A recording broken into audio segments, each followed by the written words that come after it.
السلام عليكم ورحمة الله وبركاته. تعالوا نفهم ازاي دماغنا بيخدعنا وازاي احنا نقدر نخدع دماغنا. الحقيقة ان الموضوع ده موجود فعلا. حصل معاك قبل كده انك تصحى في نص الليل تقول خلاص من بكرة انا انسان جديد، وتفتح نوتة وتكتب خطة وتعمل جدول، تشغل فيديو تحفيزي في واحد بيجري على البحر في الفجر كده وتتحمس جدا جدا، وبعد يومين الهمة دي تروح وتختفي تماما. الحماس بيتبخر والفيديو التحفيزي يبقى محرج لما تشوفه أساسا، لأنك بتحس باليأس وبتحس بالضعف وإنك فاشل والموضوع مفيش فيه أمل. بس السؤال هنا، يا ترى ده بيحصل ليه أساسا؟ هل أنت ضعيف؟ اللي بيقاومك مش ضعف إرادتك، اللي بيقاومك هو دماغك نفسه. هو المفاجأة دماغك مش بيكرهك، دماغك بيحاول يحميك. تعالوا نتكلم عن أول فصل في حلقتنا، حرب الأدمغة. دماغك مش قطعة واحدة كده متماسكة على بعضها زي قطعة الشوكولاتة، لا يا عزيزي، هو أشبه بعمارة فيها سكان كتير قوي. عندك تحت البدروم ساكن الدماغ الزاحفي، الجد الكبير لكل أدمغتنا، مهمته الأساسية النجاة والبقاء. وفوق شوية ساكن العقل الواعي والمنطقي، وده اللي بيخطط للمستقبل ويقول لك يلا نبدأ حياة صحية. بس الجد الزاحفي ده ما بيحبش الجديد أبدا، هو عايز الأكل والأمان والنوم. أي تغيير بالنسبة ليه هو خطر محتمل. يعني لما تيجي تقول هنبدأ بكرة نروح الجيم، هو هيرد عليك يقولك إيه الكلام المجنون اللي أنت بتقوله ده، هموت.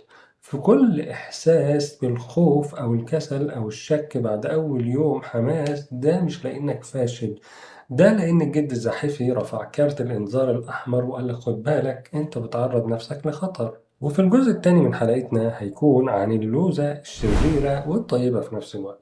جوه دماغك في منطقة صغيرة جدا اسمها اللوزة الدماغية، دي حرفيا جهاز إنذار داخلي، شغلها ببساطة إن هي تحميك من أي شيء مجهول بالنسبة ليك، والتغيير بالنسبة لها يعتبر شيء مجهول. حتى لو التغيير ده مفيد زي الرياضة أو القراءة بيعتبر برضه شيء غامض بالنسبة لها. بتقول لك لا يا حبيبي، ارجع للروتين بتاعك كده، الوضع الآمن اللي كنا عليه.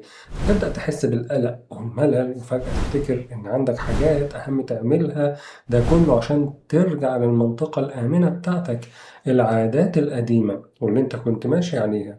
بس الجميل إن اللوزة الشريرة دي ممكن تتخدع ببساطة، لأن دماغك ما بيكرهكش في الحقيقة، وما بيكرهش التغيير في حد ذاته، هو بس بيكره التغيير المفاجئ.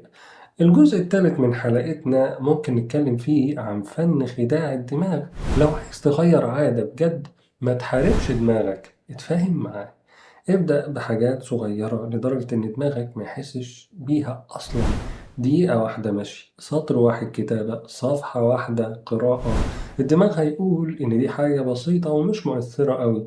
وبعدين بعد كام يوم يبدأ يعيد تعريف كلمة أمان، وبالتدريج اللي كان بيخوفه هيبقى شيء عادي بالنسبة له، واللي كان بيقاومه هيبقى جزء منك فعلا. المفتاح مش في السرعة على فكرة، المفتاح هو الهدوء والاستمرارية لحد ما دماغك نفسه يقتنع إن التغيير ده هو الوضع الطبيعي والجديد.